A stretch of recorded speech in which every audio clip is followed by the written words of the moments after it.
Hello everyone, welcome to our news video about the third match between Duronto and Durbar. So before going to the discussion, I want to ask Majid that do you think that was a completely dominating win for Durbar? Yeah, I would like to say so, but I think Team Duronto didn't actually play to their full potential. If you see during their fielding, they did a lot of misfielding. Most of the easy singles have been considered into the boundaries. They were not Yeah. able to take some of the catches, and during their batting, one of the major setback was when one of your opener play an innings of 8 runs facing 22 balls in a T20 match, then the Yeah. match is gone then and there, right? So Yes. yeah, they just couldn't help themselves by giving themselves a fair chance, and that's actually led to their downfall, I think. And also one of the things that I felt like, the way the during their fielding, that the way they actually missed their chances, like missed a lot of catches, and also like some of the boundaries, like the boundary that Jisan could not actually hold the ball, and the ball Hmm. actually passed him. It was Hmm. completely amateurish, and I was really shocked to see that, like someone who has been in the national in the cricket for a good amount of time. Seeing this sort of player making this mistake, I felt like there were a completely lack of temperament, and I felt Hmm. like they were extremely nervous Hmm. during the game. Yeah. But one of the thing I want to talk about Kim Duronto is that I felt like Sakline was a completely different person. The way their other teammates played and Sakline played, it was completely different. So, what is your take on Sakline's performance in both batting and in the bowling? Yeah, I think Suckline, the name of Suckline has come to the mind of the people when we actually got him to know in the recent Emerging Asia Cup. He Yes. played brilliantly during one of the matches where his innings led to the super over. Yes. Eventually, it was a very good match, and he was able to perform consistently from then onwards. He performed consistently in the Emerging Cup.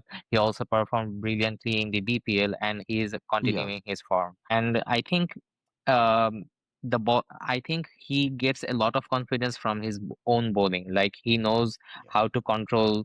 How to control the length, how to control the pace variation. The pace variation is one of his like go-to strength. So Yes. he can adjust the pace of the ball, and mm, I think in one of the matches, Abid Hossein Sami termed his as a right-handed Mustafizer. He can actually Yes. control his wrist by bowling slower deliveries like Mustafiz, which is not the pace variation between his stock ball and the slower ball is not that great. So that's been one of his great strength.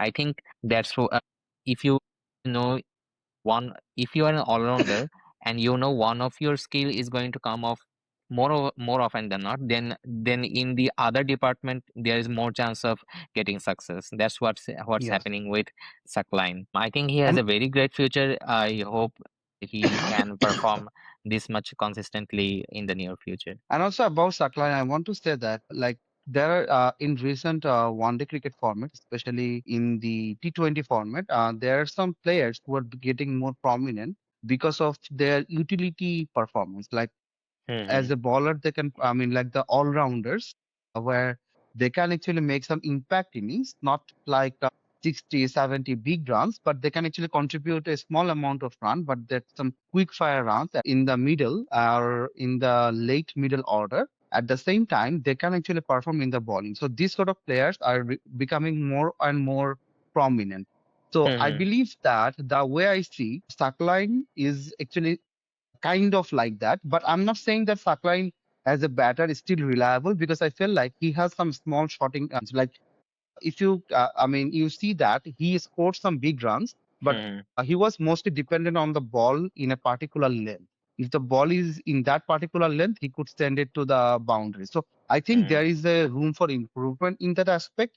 And if this is worked on, then he can be a very, very beneficial bowling all-rounder for Bangladesh and also for world cricket. Because in Bangladesh, if you see, we are in need of some bowling all-rounder, especially the Hmm. pace bowling Pace bowling all-rounders who all-rounder, can yeah. pace bowling all-rounder who can also bowl in the first who can bowl in the they are pacers and also they can bat because Hmm. it is a very, very important thing to have in your batting lineup because we have a lot of all-rounders, but Hmm. all of them are spin bowling all-rounders.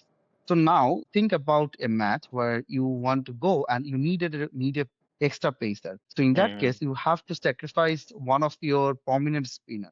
But having a pace bowling all-rounder gives you the freedom to actually include those spin bowlers because you already have a pace bowler or an all-rounder who can do that. So I think Saklan is going to play important role there. Yeah. So what is your take on the overall performance of Team Duronto in the tournament? I mean, I felt like I'm very disappointed in their performance because the Hmm. team had a good name. Yeah. In fact, I really hope that they can. Their bowling lineup is extreme. It looked on paper, it looked extremely strong, but they did not live up to the potential. So, how disappointed are you in that regard? I think they did not do a good job. They actually underperformed in all of the sectors, be it in your batting or bowling or fielding. Even if you're having a very modest total in the board, you can do wonders with your fielding and bowling. So I think Yes. yesterday when Nahid Rana was bowling in the first over, he just conceded 1 run. And when the Mm, first catch of Iqbal Hossein Imon's bowling went up and it mm, fall right between the three fielders, I think then onwards the body language of the fielders and the players started getting negative, and then the bowlers were also leaking runs then. So I think it was all about the body language right from the start of the tournament. I can say that on paper I thought Team Dhumketu and Team Duronto would have been playing the final. I was actually writing of Team Durbar because most of the players from Team Durbar were not in such a good shape, right? You see mm, the likes of Nurul Hassan, Zakir Ali Onik, and some other players who were not in a great shape, but mm. eventually they won all the matches in the league stage and they're into the final. Yes. So I think still, I think all of these are great learnings for all the youngsters. You could see some positive out of this particular tournament. I can see that SM Mehrab Hussain is one of Mm. the bright prospect who we can look up to in the near future. He has been performing really well since the Emerging Asia Cup. He has performed well in the Yes. BPL also, and he performed Mm. really well in yesterday's match. I think he has a very bright future. And also, I was very disappointed. Yeah, Ariful and Mehrab both played well yesterday. After this collapse, they actually managed to pick up the pace. Hmm. But I was really upset to see them get out in that manner. Like, I mean, Hmm. I really expected a bit more temperament. I think this is a common problem in Bangladesh. You see that many of the players they actually have the technical ability to do a lot of wonder, but they actually lack the temperament. Like you do not charge every ball. You have to be Exactly. tactical. Like you have to understand that okay, this is the bowler that I should not target now. Like if you think about Akbar Ali yesterday, he was in good form, but during that time he did not.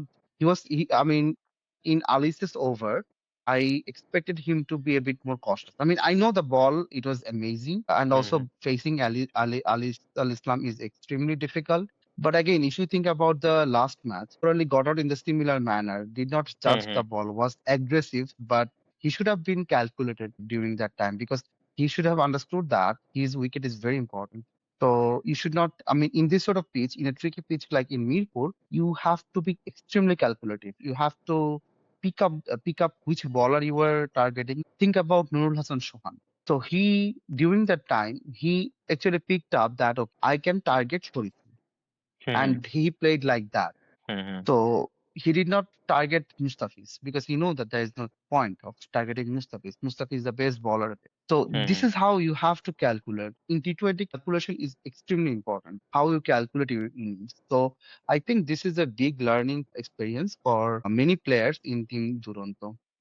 Hmm. But one thing to note that I would say, I think you will also agree that Mahmudul Hassan Rana, Hassan, he Joy. actually had an amazing innings. Mahmud Hassan Joy, sorry. Yes, Hmm. he has an amazing innings. Like Hmm. the temperament he showed that he was on there, the anchor role he played, Hmm. he actually played it successful. Yeah. So I think that was a great innings for him. Hmm. But on top of that, I was really disappointed to see Habibur Rahman Shohan Hmm. not having a half century in this match because the way he was batting, he was amazing. Hmm. But I think he should have been a bit more careful. And I think that's the common problem of him that he wants to target every ball. But, as I said, that in this sort of pitch, you do not target every bowler.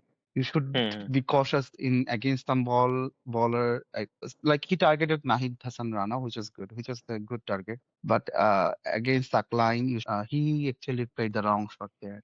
That's what I believe. Yeah, I think that's been the case for Habibur Rahman Shawan. He has a huge potential. If we could Yes. like gain a little bit of maturity, I think he will do a lot of great things for who knows for Bangladesh national team in the international area, right? Yes.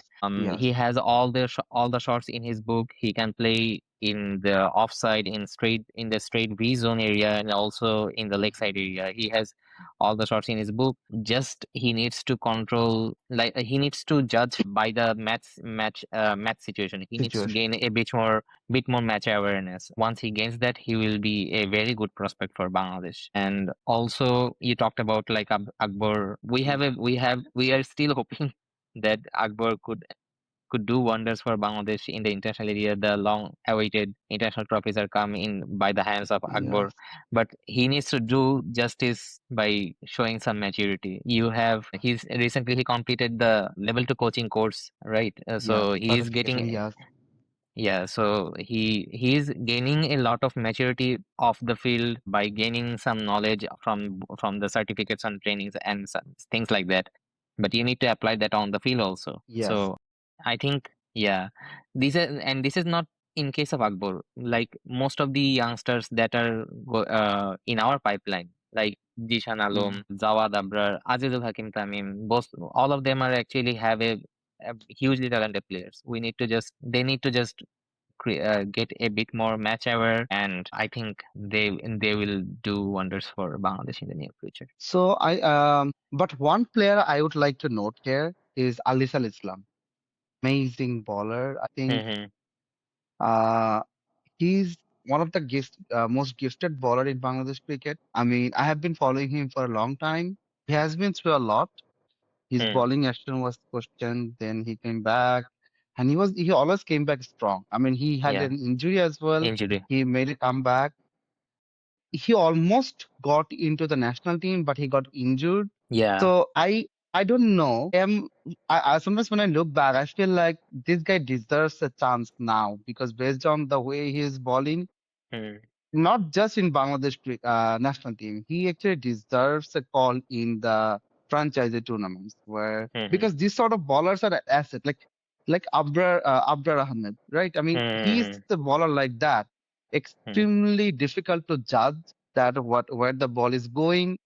So such a mystery bowler not getting the uh, I mean not getting enough chances in the international arena and seeing that actually really make me sad. So what's your take on that overall? Yeah, I think Rashid Bhai, the people of Bangladesh have been patient enough to see a leg spinner in their national team. So we need to Yes. be a bit more patient to see a mystery spinner in our team also. So I think a day Yes. will come when we will see a mystery spinner is playing in our international team. I really hope that the future is not that far. We can see in the near future.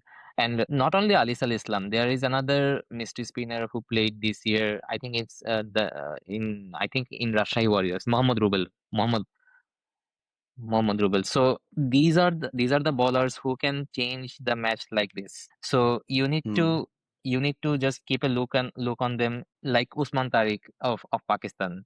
Yeah. You need these type of bowlers to keep as much fresh and as much mysterious as possible. You should not Yes. expose your lethal weapon right from the early on of their career. Yeah. And Yes. I think the selection But the Alisal Islam has been in the scene for a long time. Like his exactly. age is almost like 28 or 29 probably. Hmm. So closer to that. I'm not exactly sure about his age. I think, and also Ali Islam got chance in the T20 squad in Hmm. one of the tour. I Yeah, think he against was Sri Lanka, but he got injured. injured. Then Yeah. in BPL his bowling action was questioned. Then he also come back from that, and I think Hmm. now he's bowling. I mean, his bowling action is fine, and he is actually having a great form. So I think again one thing I would like to note that yes, it can be very difficult for the team management to add him to the squad because we already have another bowler like Sheikh Mehdi who does not get chances in the team because of the Hmm. formation. So Hmm. I understand that having Alice would even complicate the equation for the team management, but I still would like to see him getting one or two matches sometimes, like because and also I want to see him in more leagues, like because he has the potential to actually make a great impact in any team he plays. Yeah, I think so. I think we have another a Chinaman bowler also. I think the coach Salahuddin, his Yes, his son is son, also a Chinaman bowler, Sandid Hassan, I think. Sandit Hasan. Yeah, so I think we need to bring these type of people into the bigger picture more Mm, often than not, because these are the weapons we shouldn't actually waste mm, by just keeping it in the freezer or something. yes, They're You have to use them against the bigger oppositions who have the potential to win the matches on their own. yes, When the world was exposed to Ajanta Mendes, it was havoc all around. He just took wickets just in every over. yes. So I think the national selectors of our Bangladesh international team would also pay a close attention to these facts. I think the future is near when we will see some mystery spinners playing in the international area. And also, I mean, I think Bangladesh should start thinking about a culture where we start to promote the unorthodox things. Like, I mean, in Sri Lanka, you will see that there is a huge culture where they promote the unorthodox talent. Like, if you think about Tushara, of course, Malinga, of course. I mean, these are the unorthodox talents who Mhm. doesn't ball or whose bowling is completely different from the normal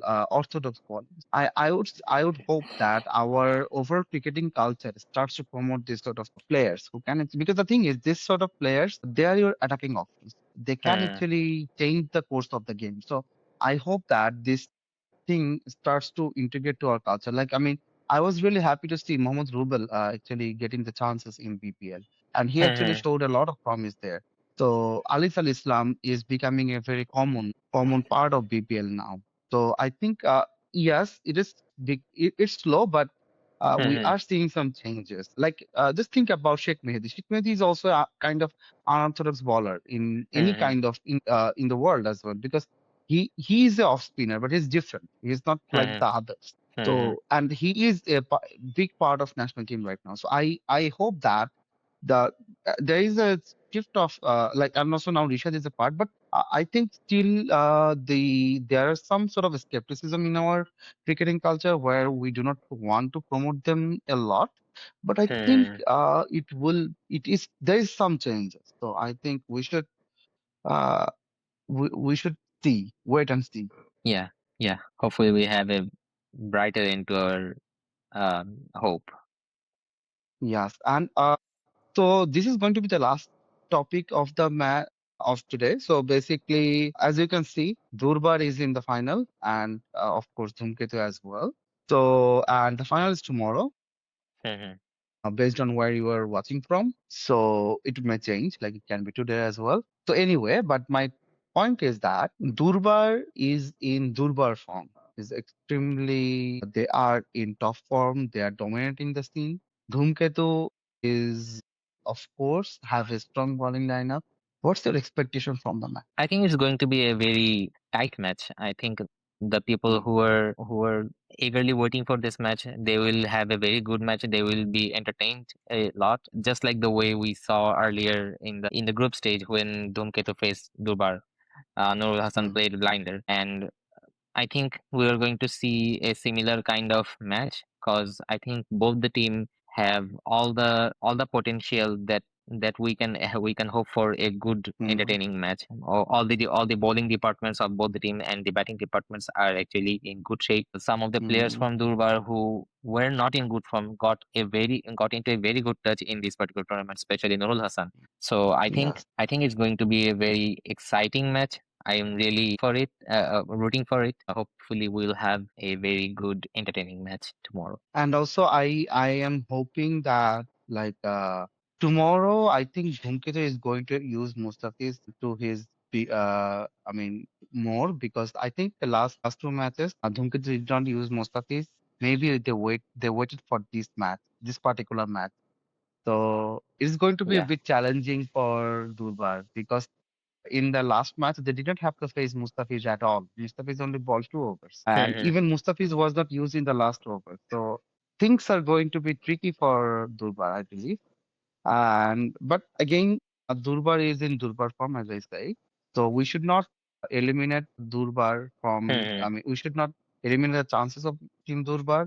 But again, Dhumketu is going to bring every weapon it has in his locker. So I am waiting to see an exciting match. One of the key aspects of the whole tournament is that we are seeing a huge crowd there. People are going watching the game. Even in the second match, probably when I was looking at the views, there were like more than 100K views. People actively watching the game. For the second match, it was also somewhere around like 70 to 80K. So this is great. I would say that organizing such a tournament during a very short notice, within a very short notice. It was a great initiative from BCB, and I would say they pulled it off, and we are hoping to see a great final. Hope so. So with this is the end of our video. So watch our video, give your also add your own comments, and uh, subscribe to our channel, like our video, keep supporting us. Bye bye. Yes, sir. Done.